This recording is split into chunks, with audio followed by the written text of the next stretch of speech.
Okay, think about this for a second. You wake up, maybe you hit snooze once, twice. You drag yourself out of bed, shuffle to the kitchen, start the coffee machine, like without even thinking. Right. You grab your phone, maybe scroll a bit while it brews, then bathroom, brush teeth, get dressed. How many of those things, from the snooze to the shirt you picked out, were actual conscious choices? Yeah, that's a great question. Or was it mostly just automatic, like your body's on autopilot? It's kind of wild how much of our day runs on these tracks, isn't it? It really is. And that feeling, that autopilot, that's exactly what we're going to dive into today. Okay. Our mission for this deep dive is to unpack the science behind why we do what we do. Right. We want to go beyond just the surface level, look at how habits form, sure, Right. but also why they get so deeply stuck, and maybe find some surprising ways to, nudge them. Nudge them. I like that. Yeah, think of this as your shortcut to understanding something really fundamental about us, about human psychology. Hopefully you'll have some aha moments, maybe find some useful insights. That sounds perfect. Yeah. Because it really feels like habits have so much power over us sometimes. So let's get into it. When we talk about a habit, what are we actually defining there? What is it? Okay, so at its most basic level, a habit is just an automatic behavior. It's triggered by a specific situation, a specific context. Automatic. Yeah, it's an action, or sometimes even a thought pattern, that you do with very little, maybe even zero conscious thought. When you first learn something new, your prefrontal cortex, that's the thinking, planning part of your brain, it's working hard. Right. Figuring it out. Exactly. But as you repeat it again and again, the activity shifts. The brain is, it's incredibly efficient. It wants to save energy. Yep. So it starts automating the task, handing it off to older parts of the brain, the basal ganglia, for instance. The basal ganglia. Okay, that's fascinating. So it's not just a metaphor saving energy. It's like an actual physical shift in where the brain is working. Precisely. We're talking about the brain literally forming and strengthening specific neural pathways. Wow. Think of them like roads. The more you use a road, the wider and smoother it gets, right? Yeah. Over time, these pathways can even get insulated. It's called myelination, which makes the signals travel super fast, really robust. So it becomes the easy path. It becomes the path of least resistance. It takes way less mental energy to run that established habit than to, say, force yourself to do something different or learn something new. And that frees up your conscious brain, that prefrontal cortex, for harder stuff, for new problems. That makes total sense. Optimize for efficiency. Yeah. And this optimization, it's not random, right? You mentioned a structure. Exactly. It follows a really clear pattern that researchers call the habit loop. It's a simple 3-part cycle. It dictates how habits form, how they stick around. It's cue, routine, and reward. Cue, routine, reward. Okay, can you break those down for us? Sure. So the cue is the trigger. It's the signal that tells your brain, okay, time to go into autopilot now. The start button. Yeah, exactly. It could be a time of day, a place you're in, an emotion you feel, even certain people, or just something you did right before. Okay. Then comes the routine. That's the behavior itself. Could be physical, like biting your nails, or mental, like worrying about something, or even emotional, like reaching for your phone when you feel bored. Ah, okay. And finally, the reward. This is the payoff. It's the good feeling, the benefit your brain gets from doing the routine. And this reward, it's not always obvious. It could be a little hit of dopamine, a feeling of relief, maybe feeling accepted by others, or sometimes just making an unpleasant feeling like boredom go away. Right. And that positive feeling reinforces the whole loop, making you more likely to do it again next time the cue pops up. So it's this constant feedback that just cements the habit deeper and deeper. Okay, let's make this concrete. Think about something super common, like constantly checking social media. How does that loop work? Oh, that's a perfect one, because the cues can be so subtle. The cue might not just be your phone buzzing. Right. It could be a tiny pause in your work, a dip in your energy, feeling just slightly bored or anxious, maybe even just seeing someone else on their phone. Yeah. Then the routine is obvious.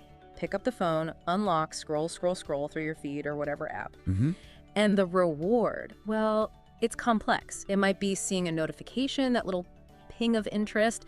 It could be escaping something less fun you were supposed to be doing. Procrastination reward. Totally. Or feeling connected, seeing what people are up to, or just getting a little burst of novelty, new information.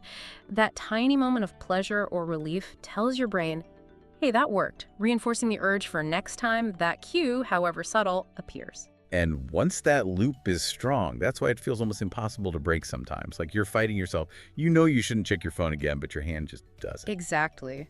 That's where you really see the power of habits. Once those pathways are solid and the brain expects that reward, trying to just stop the routine, it can trigger something called an extinction burst. Extinction burst, what's that?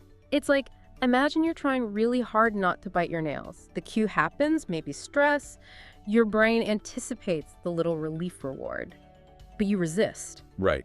White knuckling it. Yeah. And often that resistance leads to this intense, almost overwhelming urge to do the habit, a big surge of discomfort. It's like your brain is protesting, wait, this is how we get the good feeling. What are you doing? Oh, okay. It makes it so hard because you're battling this deeply wired system that's built for efficiency and getting that reward.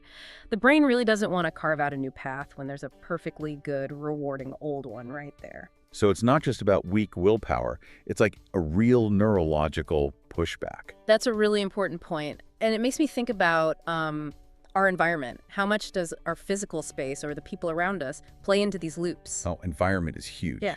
Absolutely massive. Cues are very often external, right? The sight of the coffee machine, the smell from a bakery you walk past, that specific notification sound. Yeah.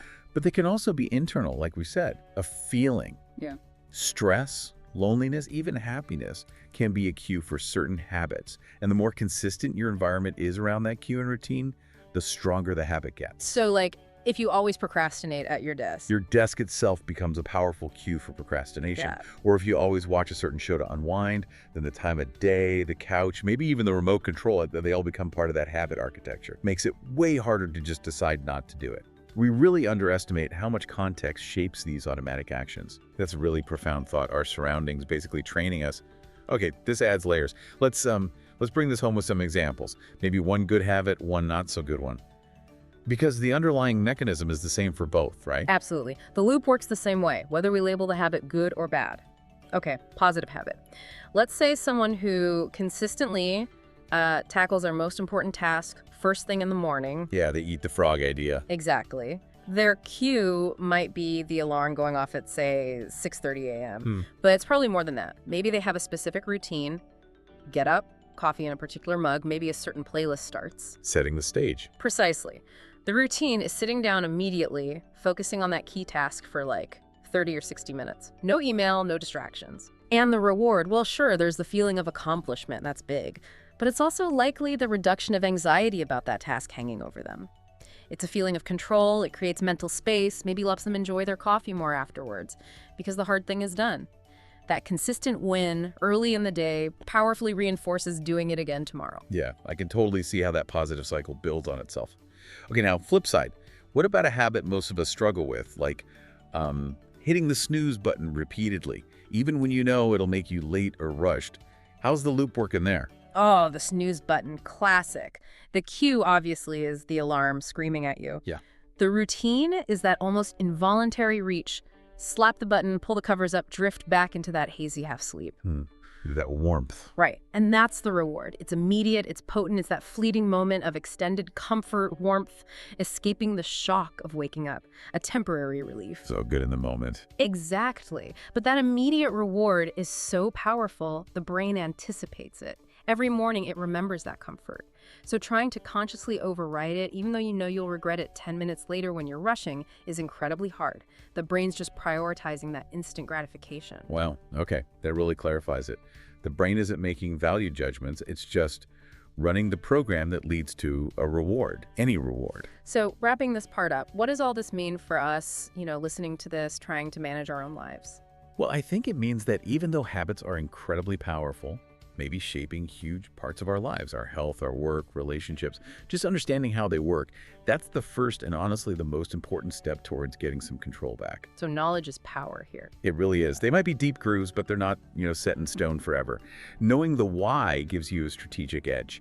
You can start looking for ways to maybe tweak the cue, change the routine, find a different reward. It's less about brute force willpower and more about smart, informed tinkering. That feels much more doable, actually. Yeah. It's like fighting a losing battle. Yeah. Okay, so let's quickly summarize what we've dug into today. Habits.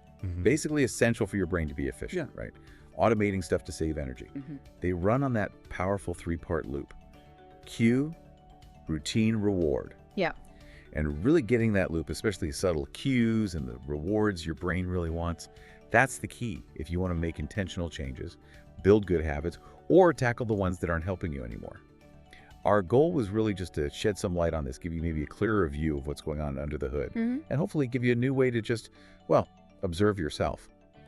Being aware of these patterns, these automatic loops you run, that self-awareness is a seriously powerful tool for growth that lets you move from just wishing things were different to maybe strategically designing that change. Okay, great. So as you think about all this, we have a few reflection questions for you, the listener. First, what's one habit you have? Could be good, could be bad, where you've never really stopped to figure out the specific cue or the real, maybe hidden reward. Try to dissect it. Second, if you could consciously build one new positive habit, what would it be? And thinking about this loop, what specific cue, routine, reward structure could you maybe design for it?